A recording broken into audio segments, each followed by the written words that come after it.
Okay, today I'm sharing my top 10 books of this year. First up on this list is a book I haven't heard anybody talking about. And it's a shame because it was a juicy thriller with a lot of domestic drama and explosive secrets. The Search Party by Hannah Rochelle. Max and Annie are about to open a glamping site in Cornwall, and they decide to invite their college friends and their families for a fun reunion and vacation getaway. Things quickly start to go awry as the children don't get along and a sudden storm comes up, and one of the children goes missing.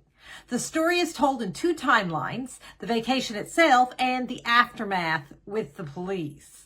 The second book on my list is One of the Girls by Lucy Clark. If you love twisty thrillers, this one is for you.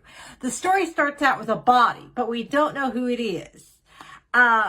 We go back to what happened first with 6 women off for a fun bachelorette trip on a Greek island to celebrate Lexi's upcoming wedding. Each of the women has a secret, and someone wants to stop the wedding. One of them won't make it off the island alive. Book number 3 is Anna O by Matthew Blake. Anna fatally stabs 2 of her closest friends and then falls into a coma. This took me down an interesting rabbit hole about this real psychiatric phenomenon called resignation syndrome. I did some Googling. It was very interesting.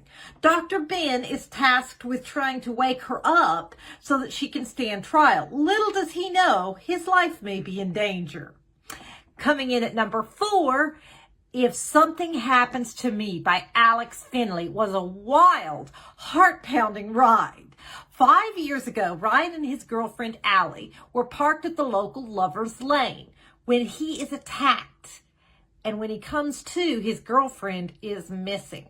Everyone, of course, thinks he is guilty, but no evidence can be found. Then one day, Allie's car is discovered at the bottom of a lake. And a note from Allie is found inside that starts out with the very cryptic message, "If something happens to me." This book kept me on the edge of my seat all the way through. I absolutely loved it. Book number 5, The Midnight Feast by Lucy Foley. This was her best book yet. I have loved all of her books, but this one was my top favorite. So many delightful twists and turns, and what an ending. NPR rated it Best Book of the Year. This story is told from multiple points of view between present and past.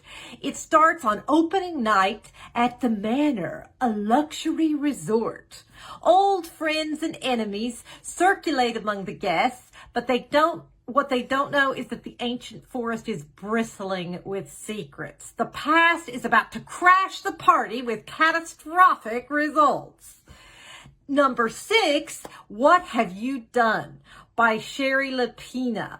I read a lot of thrillers this year, but in my Goodreads review, I said that this one is the best I've read all year. So that is why it made my list. I was in suspense until the end.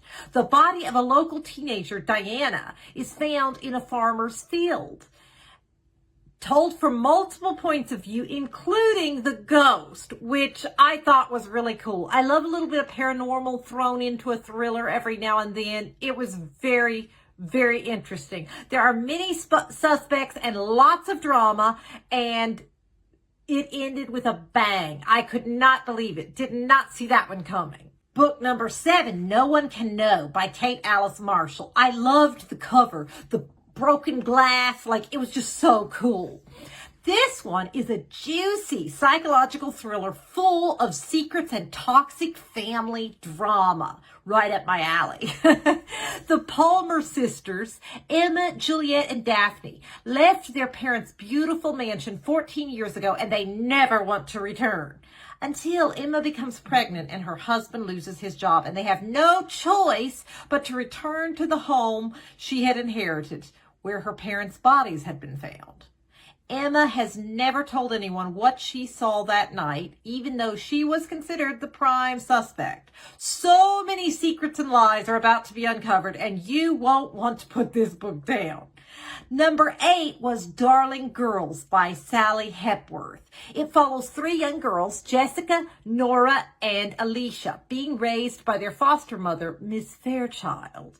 Everyone tells them how lucky they are, but they know this is no fairy tale. One day they manage to escape and hope to put this dark past behind them until a body is discovered under the house they grew up in. The ending left me absolutely speechless. Book number 9, The Clinic by Kate Quinn, is set at a creepy, isolated luxury rehab clinic for the rich and famous. When Meg receives word that her famous sister Haley has ended her life at the clinic, she decides to go to the clinic and investigate. This was really unique, really interesting. Be sure to read the author's note at the end of this book. I found it really fascinating.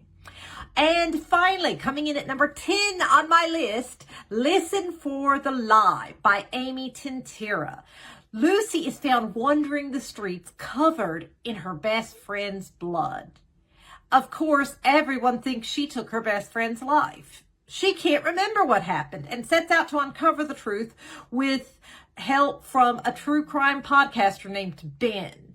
This one was full of surprises and twists and kept me interested the whole way through.